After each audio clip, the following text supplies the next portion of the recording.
When you're in the moment, you don't think about being shot or killed. You know, that fear builds up while you're waiting to go out. There are times when you're waiting and you think, okay, there are a lot of bad things happening out there. Some of those things have happened to me. But at some point, you realize there's nothing you can do about it. I mean, you could just give up and choose a life of being scared. But if you decide not to do that and say, okay, I'm ready, and if I die, I die, then once you get past that, there's nothing else to fear. No one wants peace more than those who have been to war, because when the call to fight comes, it's my friends who go to battle. They are the ones who will risk everything. So when the call to fight comes, those who have seen war are the ones who really say, let's think this through first. As I mentioned earlier, and as many people say often, war is brutal. When you send an 18-year-old into a place where he must kill others and might get hurt or even die, it's a tough experience. So before you do that, think about why you are doing it and whether the people are ready to fight. The will to fight means the will to kill and to die. Those are big things to be ready for. And to the young man who wants to be a SEAL, the one who wants to be like Jocko one day, what do you say to that 20-year-old who wants to do this? First, don't try to be like me. Be better than me. Outdo me. Make me look weak. That's what you should do. Don't think about it. Don't overthink it. Don't plan for it. Just go for it. Just go for it. Make it happen. Use your willpower to make it happen. As a person, your willpower is your greatest strength. So use that willpower and make it happen. What helped me was my experience and listening to my elders when I was young. Back in the 90s, when there was no war, I would hear a guy, someone you won't know, but if you're in the SEAL teams, you know him because he was a real hero from Vietnam. I would hear him say things, and I would remember them. That was my preparation, growing up listening to my elders. The SEAL team rules weren't written down. They were shared by word of mouth and passed down through the years like that. You need to stay humble and not act like you're better than the enemy. Thinking you will always win is a mistake because you won't always win. If you believe you will always win, you won't prepare properly. You won't put in your best effort in training, and that could hurt you when the time comes. That moment might happen once during a deployment, or it may not happen at all. It could also happen every day. The soldiers trying to protect their base would take cover from enemy fire. Then, a large truck filled with a bomb could drive in and explode, killing many people. This happened many times. They did things at times when they attacked many places at once. This shows how well the enemy worked together. They knew what they were doing. Did they impress you? Did you ever think, I didn't see that coming? Or did you respect their plans? I always had respect for them. I really respect the enemy. If you don't respect the enemy and what they can do, that's a lack of humility and could get you killed. You must respect your enemy all the time. I always wanted to be a commando since I was a kid. I heard the SEALs were very tough and that their training was hard. Once you join, people make a big deal about buds. But in the SEAL teams, it's normal. Everyone goes through it. You get cold, you get wet, and you do many push-ups, pull-ups, and dips. People who make it to the SEAL teams and go on missions abroad, they rarely talk about buds training. It really doesn't matter much. I knew a guy who was the captain of an NCAA water polo team, and he quit. I also knew an Olympic alternate gymnast, and he quit too. Just because someone is a great athlete doesn't mean they will be a great SEAL. Being a good SEAL involves much more than just being fit. Being fit is just the starting point. Then you learn everything else. A good leader, someone who makes smart choices, stays calm under stress, and never gives up on a mission, those are what truly matter. You are always learning and improving, and I kept learning until I retired because it's not just one moment that changes everything. You keep learning new skills and facing situations until you get good at your job. Right away, we began going to services for Army and Marine members who were killed, which was a real shock. So, that was our welcome to Ramadi.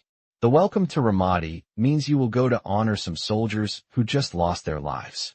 There were fights in the city. We were just across the river from the city. There were fights in the city all day and all night. Up on the roof of our building, you could watch bullets flying back and forth. We were shot at from across the riverbank. It was real combat. It was a tough situation with ongoing fighting. How do you lead your men when they are dealing with not only the funerals, which take a big mental toll, but also the constant battles going on.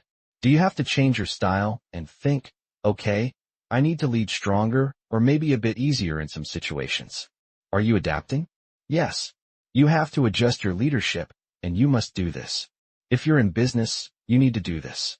If you're leading any team, you must adjust and notice when your team needs a push and when they need a break. So you're always doing that, no matter what type of team you lead. And in combat, like I often say, it's even more intense. If you push your team too hard in combat, they will break. In business, sure, they might make mistakes, or they might reach their limit. It can happen in business when people can't handle it anymore. But in combat, it can happen very fast. So, you are always adjusting and checking in on how your team is doing. You know, sometimes I didn't do a great job with that. Sometimes I went too far and thought, wow, I just saw that guy's face. He needs a break. I should have seen that sooner. And, yes, you make mistakes. That's for sure.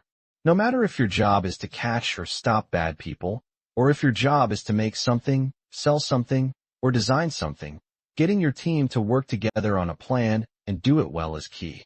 It doesn't matter what the job is. You are still working with real people. Whether you're in the SEAL teams, the Army, or the Marine Corps, the people with you are not machines. They are human beings. You can't just give them orders and think they will follow them like a machine. If the military worked like that, then leading would be the easiest job ever. You know, my team wouldn't just do what I said because I was their boss. And I find that kind of funny. Let me ask you this. I'm here because your workers aren't doing what you want them to do, right? Can't you just fire them? Don't they work for you? Aren't they supposed to listen to you because you're in charge and pay them? But suddenly, they aren't doing what you say. Why is that? It's the same reason, because they're people. And guess what? People want to control their own lives. They want to decide what happens. They want to take charge. They want to make the plan. That's how they want to live. They don't want to be treated like a robot. They want to be treated like a person. So, don't say to me that it was easy for you because you had these perfect, strong, robot-like workers. That's not true. In fact, it's the opposite. I had a group of stubborn guys, like the ones you mentioned before. They were very determined and fixed on their ideas, so I needed to get them to do what I wanted. I had to make them want to do what I wanted. I needed to make them believe it was their idea. That's the goal of leadership. The worse your plan is, the less people will respond. In business, if I get little input from you while we create this plan, you are less likely to follow it well. When it's time for you to do something, I want you to create a plan. I won't make the plan for you. I want you to do it. After you make your plan, I will check it, and we can work together to make it better. I might have more experience, or I might see things differently than you do. But I want you to plan it so you feel like it's yours. When you own the plan, you'll work harder to make it happen. It's hard to measure, but it's true. If you create the plan, you will put more effort and pride into it than if I made it and just told you to follow it. That's just how it is. It doesn't matter who you are. That's a fact. Telling people what to do doesn't work. You have to lead them. Another important idea is accountability. You need to be responsible for your work. You need to make sure your team is responsible for their actions. To me, being accountable is a way to lead, but it's not the main way.